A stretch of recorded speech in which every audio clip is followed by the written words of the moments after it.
Hello ជំរាបសួរពុកម៉ែបងប្អូនដែលបានវិលត្រឡប់មកទស្សនា Channel របស់យើងខ្ញុំក្នុងចំណោមបងប្អូនដែលកំពុងទស្សនាវីដេអូនេះខ្ញុំជឿថាមានអ្នកខ្លះមានចំណេះដឹងឬក៏មានការដឹងឮពីជំងឺ AIDS នេះគឺជាជំងឺអ្វីក្នុងសង្គមរបស់យើងក៏ប៉ុន្តែក្នុងវីដេអូនេះខ្ញុំនឹងធ្វើឲ្យចំណេះដឹងរបស់បងប្អូនកាន់តែជីជ្រៅបន្ថែមទៀតហើយសម្រាប់បងប្អូនដែលមិនដែលដឹងឮពីជំងឺនេះនិងមានចំណេះដឹងច្បាស់លាស់ពីជំងឺ AIDS នេះគឺជាជំងឺអ្វីតាខ្ញុំតាមទស្សនាវីដេអូដល់ទីបញ្ចប់ណាចាប់ផ្ដើមនិយាយដល់ជំងឺ AIDS ដែលគឺជាជំងឺដែលបង្កការភ័យខ្លាចឲ្យមនុស្សជាច្រើនណាស់ក្នុងសម័យពីដើមក្នុងចំណោមសម័យរបស់ពុកម៉ែពូមីងរបស់យើងហើយវាល្បីល្បាញមិនខុសពីជំងឺ COVID-19 ក្នុងពេលបច្ចុប្បន្ននោះទេតើជំងឺ AIDS គឺជាជំងឺអ្វីនិយាយដល់ជំងឺ AIDS គឺជាជំងឺដែលបង្កឡើងដោយវីរុស HIV វីរុស HIV គឺមិនមែនវីរុសអចលនមិត្តនោះទេដែលវាមានឈ្មោះគ្រប់គ្រាន់ពេញលេញរបស់វាគឺ Human Immunodeficiency Virus វីរុស HIV ដែលមានដូនតារបស់វាគឺជាវីរុស Human Immunodeficiency Virus ដែលគេហៅកាត់ថា HIV វីរុស HIV គឺជាវីរុសដែលបង្កឲ្យមានការចុះខ្សោយប្រព័ន្ធភាពផ្សំនៅលើសត្វស្វាវីរុសនេះបានគេប្រទះឃើញដែលឆ្លងលើមនុស្សដំបូងគេគឺនៅតំបន់អាហ្វ្រិក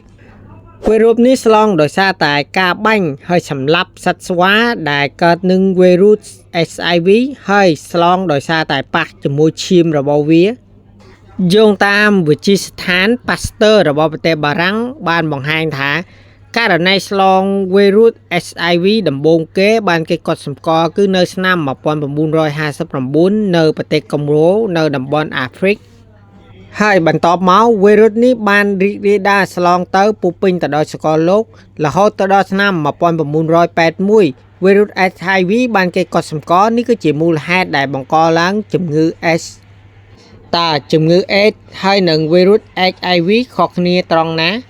ស្ដាប់ដល់ពេលនេះខ្ញុំជឿជាក់ថាមានបងប្អូនជាខ្លះនៅយកច្រឡំថាជំងឺ AIDS ហើយនិងជំងឺដែលបង្កឡើងដោយវីរុស HIV នឹងគឺជាជំងឺពីរខុសគ្នាតាមពិតគឺមិនមែនទេជំងឺ AIDS ដែលបង្កឡើងដោយវីរុស HIV ប្រៀបដូចជាជំងឺ COVID-19 ដែលបង្កឡើងដោយវីរុសកូវីដ -19 អញ្ចឹងដំបូងមកវីរុស HIV នឹងជ្រាបចូលក្នុងរាងកាយរបស់យើងហើយពេលនោះវានឹងទៅវាយលុប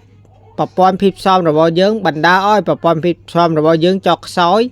ហើយនៅពេលដំបូងនោះវាក៏មិនតន់ចេញសញ្ញាអីដែលច្បាស់លាស់ដែលយើងដឹងនោះទេហើយ AIDS គឺជាដំណាក់កាលនៅពេលដែលរាងកាយរបស់យើងត្រូវវីរុស HIV វាយលុបប្រព័ន្ធភាពផ្សំវានឹងបណ្ដាលឲ្យជំងឺគ្រោះថ្នាក់មួយចំនួននឹងបង្កើតឡើងនៅរាងកាយរបស់យើងដើម្បីឲ្យបងប្អូនងាយយល់យើងអាចប្រៀបធៀបរាងកាយយើងប្រៀបដូចជាអាណាចក្រមួយដ៏ធំដែលមានកង់ការពារគឺជាប្រព័ន្ធភាពផ្សំមួយដ៏អង់អាចក្លាហានហើយថ្ងៃណាមួយដែលអាក្រក់បានកើតឡើងនៅពេលដែលជនប្លែកមុខមានឈ្មោះថា HIV បានចូលក្នុងអាណាចក្ររបស់យើងនៅពេលដែលចូលក្នុងអាណាចក្របានសម្រេចជនប្លែកមុខដែលមានឈ្មោះថា HIV នឹងបានទៅរារាំងឬក៏ធ្វើឃាតកង់ការពារក្នុងអាណាចក្រនោះនៅពេលដែលអាណាចក្របាត់បង់កង់ការពារដ៏សំខាន់វានឹងធ្វើឲ្យអាណាចក្រនឹងងាយនឹងរងគ្រោះបំផុតវានឹងបណ្ដាលឲ្យកើតមាននឹងជំងឺដ៏គ្រោះថ្នាក់ដូចជាជំងឺហឺតជំងឺសួតជំងឺថ្លើមហើយនិងជំងឺមហារីកមួយចំនួនហើយដំណាក់កាលនឹងគឺគេហៅជាដំណាក់កាល AIDS ហើយឥឡូវនេះវិទ្យាសាស្ត្របានបង្កើតឡើងវិធានការមួយអ្នកដែលកើតនៅវីរុស HIV បើសិនបានជាបាត្រឹមទៅក៏មិនអាចឈ្លានទៅដល់ដំណាក់កាល AIDS នោះទេតើវីរុស HIV វាលុបប្រព័ន្ធភាពផ្សំរបស់យើងដូចម្ដេច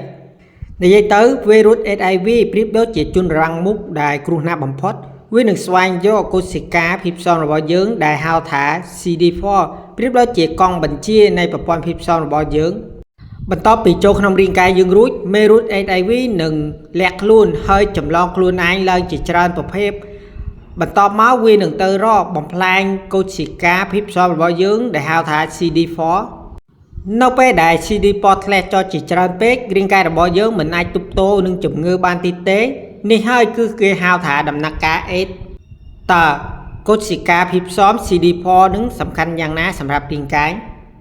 និយាយបន្តិចពីកូសិកាភាពផ្សំដែលហៅថា CD4 ក្នុងរាងកាយរបស់យើងវាប្រៀបដូចជាមេបញ្ជាការក្រុមក្នុងប្រព័ន្ធភាពផ្សំរបស់យើងដែលទូនាទីរបស់វាគឺសង្កេតមើលហើយនឹងជំរុញឲ្យប្រព័ន្ធភាពផ្សំរបស់យើងដំណើរការបានល្អវានឹងជំរុញឲ្យកូសិកាភាពផ្សំ B នឹងបង្កើតចេញជាច្រើនហើយដើម្បីកម្ចាត់នឹងបាក់តេរីហើយវានឹងជួយកូសិកា T កម្ចាត់បាក់តេរីនៅពេលដែលរាងកាយរបស់យើងកើតរោគហើយសម្រាប់មនុស្សដែលមានសុខភាពល្អមានប្រព័ន្ធភាពផ្សំខ្លាំងមានចាប់ពី500ទៅដល់1600កូសិកា CD4 លើមីលីម៉ែត្រគីបក៏ប៉ុន្តែសម្រាប់អ្នកជំងឺអេដប្រព័ន្ធភាពផ្សំរបស់គាត់មានចំនួនកូសិកាទាបជាង200កូសិកា CD4 លើមីលីម៉ែត្រគីបអត្តលេខនឹងមានន័យយ៉ាងណាមានន័យថាអ្នកដែលចូលក្នុងដំណើរការអេដនឹងងាយរងគ្រោះបំផុតដោយសារតែប្រព័ន្ធភាពផ្សំរបស់គាត់ចុះខ្សោយទោះបីជាជំងឺប្រដាក់សាយតូចតាចក៏ធ្វើឲ្យពួកគាត់ពិបាកក្នុងការព្យាបាលដែរតើវីរុស HIV ឆ្លងដោយវិធីណាវីរុស HIV មិនឆ្លងតាមផ្លូវដង្ហើមដោយ COVID-19 ទេក៏ប៉ុន្តែយោងតាមព័ត៌មានរបស់អង្គការសុខភាពពិភពលោក WHO បានបង្ហាញថាទី1ឆ្លងដោយការប៉ះផ្ទាល់ជាមួយឈាមអ្នកជំងឺទី2គឺការរោមភាពដោយអត់មានអនាម័យទី3គឺឆ្លងពីម៉ែទៅកូនដើម្បីជៀសវាងនឹងការឆ្លងវីរុស HIV និងជំងឺអេដយើងត្រូវការពារខ្លួនឯងដូចជាដំបូងគេយើងត្រូវជាការពារខ្លួនឯងដូចជាជៀសវាងនឹងការប៉ះជាមួយឈាមផ្ទាល់របស់អ្នកដទៃឬក៏អ្នកជំងឺដូចជាការប្រើកំបាត់កៅពុកមាត់ជាមួយឬក៏មកជួរឬក៏មកថោកផ្សេងដែលពាក់ព័ន្ធជាមួយឈាមជាមួយអ្នកដទៃទី2ប្រើប្រាស់សមអនាម័យឲ្យបានត្រឹមត្រូវនៅពេលដែលរួមភាពជាមួយដៃគូបន្ទាប់មកធ្វើតេស្តវីរុសអេដជាទៀងទាត់ទី4គឺប្រើថ្នាំការពារដែលឈ្មោះថា PrEP ថ្នាំការពារ PrEP គឺជាអ្វី PrEP គឺជារបាំងដែលមើលមិនឃើញសម្រាប់មនុស្សដែលមានហានិភ័យនៃជំងឺអេដខ្ពស់ដែលមានឈ្មោះគ្រប់គ្រាន់គឺ Pre-exposure prophylaxis ដែលគេហៅកាត់ថា PrEP គឺជាប្រភេទថ្នាំគ្រាប់ញ៉ាំប្រចាំថ្ងៃដែលការពារមេរោគអេដដំបូងមុនការឆ្លងថ្នាំប្រភេទនេះដែលស័ក្តិសមបំផុតសម្រាប់មនុស្សដែលមានដៃគូគឺជាអ្នកកើតជំងឺអេដឬក៏អ្នកដែលឧស្សាហ៍រោមភាពអត់មានអនាម័យយោងតាមអង្គការសុខភាពពិភពលោក WHO បានបង្ហាញថាការប្រើប្រាស់ថ្នាំការពារ PrEP នឹងជួយកាត់បន្ថយ90លើ99% នៃហានិភ័យកើតជំងឺអេដបើសិនយើងប្រើប្រាស់ត្រឹមត្រូវតើបងប្អូនដឹងទេប្រទេសកម្ពុជាបច្ចុប្បន្នមានជាង 16000 នាក់ដែលកំពុងប្រើប្រាស់ថ្នាំ PrEP ដើម្បីការពារខ្លួនឯងជៀសផុតពីជំងឺអេដតើជំងឺអេដបច្ចុប្បន្ននេះអាចព្យាបាលបានទេដំណឹងល្អគឺមេរោគអេដនឹងអាចគ្រប់គ្រងបានទាំងស្រុងជាមួយនឹងថ្នាំ ARVS គឺជាថ្នាំប្រឆាំងនឹងមេរោគអេដគ្រាន់តែប្រើកម្រិតត្រឹមត្រូវជារៀងរាល់ថ្ងៃនោះការផ្ទុះមេរោគអេដរបស់អ្នកនឹងធ្លាក់ចុះដល់កម្រិតដែលតេស្តមើលមិនឃើញដំណាក់កាលព្យាបាលនឹងដែលក្នុងឱសថគេហៅថា U ស្មើនឹង U 2.2 នឹងហៅកាត់របស់ពាក្យ Undetectable ស្មើនឹង Untransmittable តើបងប្អូនដឹងទេប្រទេសកម្ពុជាបច្ចុប្បន្នមានជាង 69000 នាក់ដែលកំពុងព្យាបាល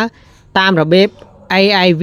ដែលអ្នកជំងឺនៅមានអាយុជីវិតហើយសុខភាពល្អធម្មតាជាចុងក្រោយយើងអាចនិយាយថាជំងឺវីរុស HIV ឬក៏ជំងឺអេដមិនគួរខ្លាចដោយការពីដើមទេក៏ប៉ុន្តែការរើសអើងការយកខុសហើយនឹងការស្ងៀមស្ងាត់របស់យើងគឺជាអ្វីដែលគួរឲ្យខ្លាចបំផុតបើសិនយើងមានការយល់ដឹងត្រឹមត្រូវយើងនឹងអាចការពារខ្លួនឯងជួយអ្នកដទៃរស់នៅក្នុងជីវិតដែលមានសុខភាពល្អតើបងប្អូនទទួលបានចំណេះដឹងអ្វីខ្លះពីវីដេអូមួយនេះសូមទុកខមមិនខាងក្រោមណាកុំភ្លេច like Subscribe Channel ដើម្បីលើកទឹកចិត្តដល់ក្រុមការងារខ្ញុំផងសូមអរគុណសម្រាប់ការទស្សនា